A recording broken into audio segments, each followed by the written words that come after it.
It's been officially announced that the U.S. supply chain will continue to struggle for years to come. But there are a few things you can do now in order to avoid the dreaded shortage and slow down.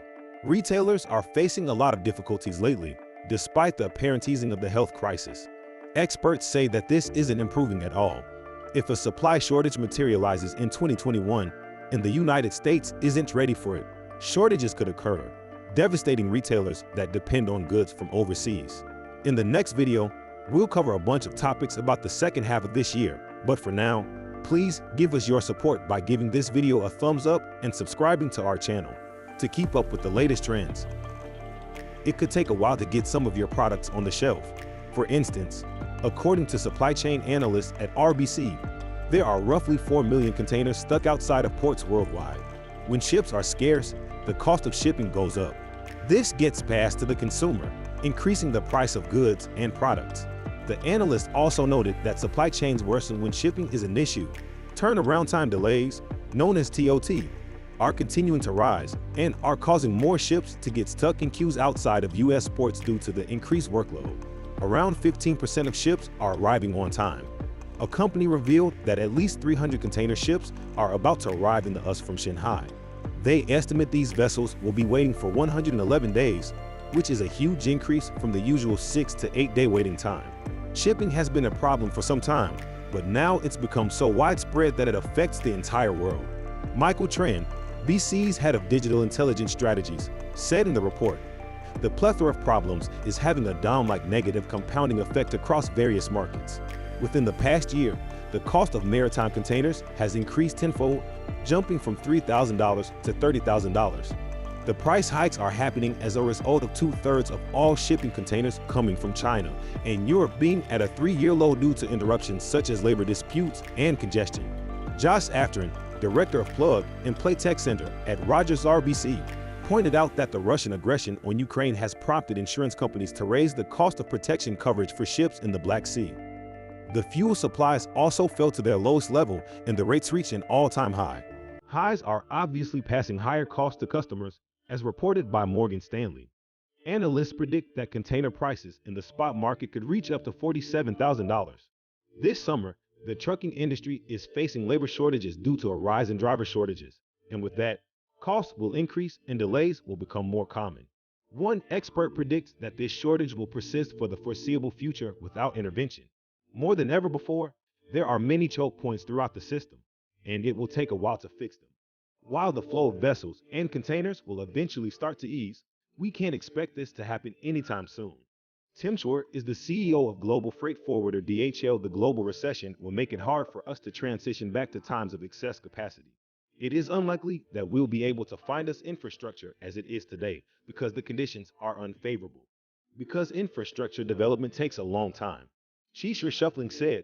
On a similar note, logistics experts, like Nicholas Valles, explained that even if there was a best-case scenario with the Ukraine crisis, there would be no more lockdowns.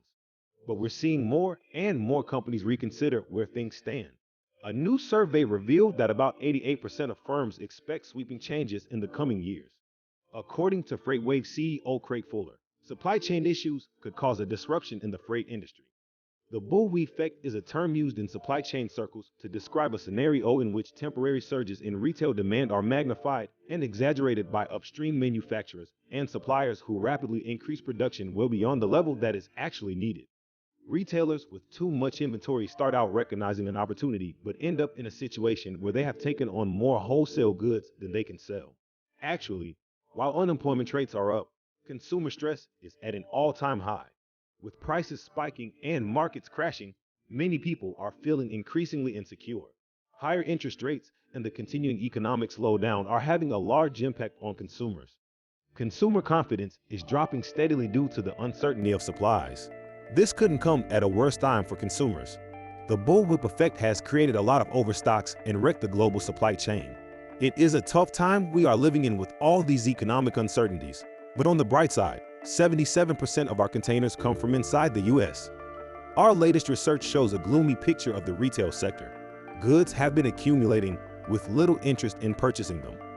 We predict weak demand in retail until inventory levels are at an normal state of maintenance. We've already seen a slowdown in production as the global imbalance between supply and demand continues to grow. The world's largest hubs of Los Angeles and Long Beach in Southern California are dealing with a record as retailers stock up on back-to-school and holiday goods. But as railroads and warehouses remain clogged, thousands of dock worker contracts across the West Coast have expired. The vacancy rate at Southern California facilities is now around 0.3% with a lack of availability, particularly acute in Inland Empire counties like Riverside and San Bernardino, and the Port of Los Angeles. Executive Director Gene Soroka reported recently during normal times, the vacancy rate was up to 15%. He said, "We can't build these facilities fast enough. And even though we have 2 billion square feet on the Pacific shores with an east-west span across Southern California, we need to move products faster and have the storage capacity to keep up with consumer and manufacturing demands." There's been a constant increase in containers being clogged up on the ground. As of yesterday, there were more than 28,000 rail container units on the ground.